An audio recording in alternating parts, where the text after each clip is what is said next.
ये आकाशवाणी है। अब आप विमलेंदु पांडे से समाचार सुनिए।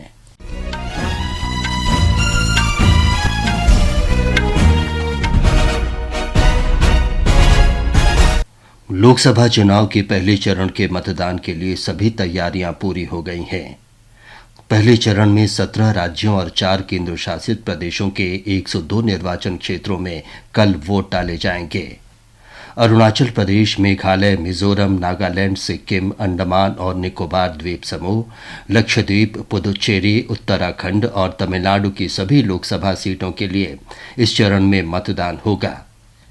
राजस्थान की 12, उत्तर प्रदेश की 8, मध्य प्रदेश की 6, असम और महाराष्ट्र की 5-5, बिहार की 4, पश्चिम बंगाल की 3, मणिपुर की 2 और छत्तीसगढ़, त्रिपुरा और जम्मू कश्मीर की 1-1 सीट के लिए पहले चरण में मतदान होगा।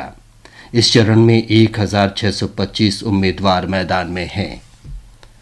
मुख्य निर्वाचन आयुक्त राजीव कुमार ने कल लोकसभा चुनाव के प्रथम चरण से पहले मतदाताओं से अपनी लोकतांत्रिक जिम्मेदारी का निर्वहन करते हुए मताधिकार का इस्तेमाल करने की अपील की है।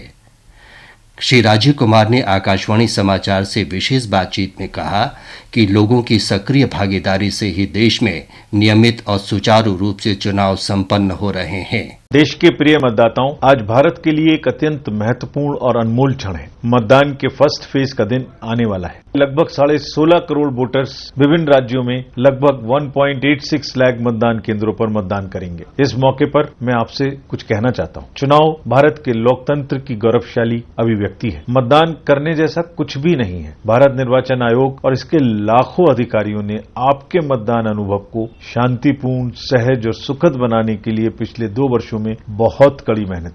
निर्वाचन आयोग ने आंध्र प्रदेश विधानसभा की 175 सीटों के चुनाव के लिए आज अधिसूचना जारी कर दी, जिसके साथ ही राज्य में नामांकन पत्र भरने की प्रक्रिया शुरू हो गई है। नामांकन पत्र दाखिल करने की अंतिम तारीख 25 अप्रैल है।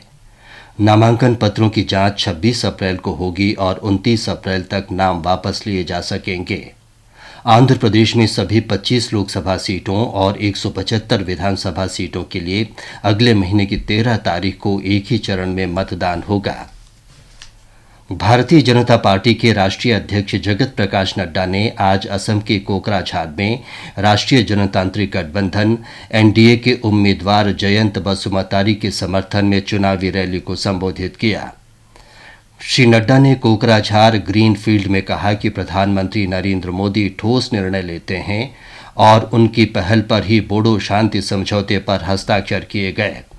इस समझौते से दशकों की अशांति के बाद बोडो प्रादेशिक क्षेत्र बीटीआर में शांति और विकास का मार्ग प्रशस्त हुआ है।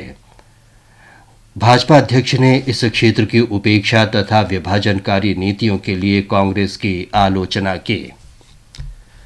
प्रवर्तन निदेशालय ने व्यवसायी राज कुंद्रा की करीब 98 करोड़ रुपए की संपत्ति कुर्क की है। इस संपत्ति में उनकी पत्नी और अभिनेत्री शिल्पा शेट्टी के नाम पर एक फ्लैट, श्री कुंद्रा के नाम पर एक बंगला और शेयर शामिल हैं। ये कार्रवाई धन शोधन निवारण अधिनियम के तहत की गई है। प्रवर्तन निदेशालय ने महाराष्ट्र और दिल्ली पुलिस द्वारा दायर कई प्राथमिकी के आधार पर अनेक एजेंटों के खिलाफ जांच शुरू की थी। इन सभी पर लोगों से झूठे वायदे कर बिटकॉइन के रूप में 6,600 करोड़ रुपए ऐंठने का आरोप है। सरकार ने अंतरिक्ष क्षेत्र में 100% प्रत्यक्ष विदेशी निवेश एफडीआई की अनुमति देने के अपने फैसले को लागू करने के लिए विदेशी मुद्रा प्रबंधन अधिनियम के अंतर्गत संशोधित नियमों को अधिसूचित कर दिया है। वित्त मंत्रालय की अधिसूचना के अनुसार उपग्रहों, उपग्रह डेटा उत्पादों और ग्राउंड सेगमेंट तथा उपयोगकर्ता सेगमेंट के विनिर्माण और संचालन के लिए 100% प्रत्यक्ष विदेशी निवेश की अनुमति दी गई है। ईरान द्वारा इसराइल पर ड्रोन और मिसाइल से हमला करने के बाद यूरोपीय संघ के नेता ईरान पर नए प्रतिबंध लगाने के लिए सहमत हो गए हैं।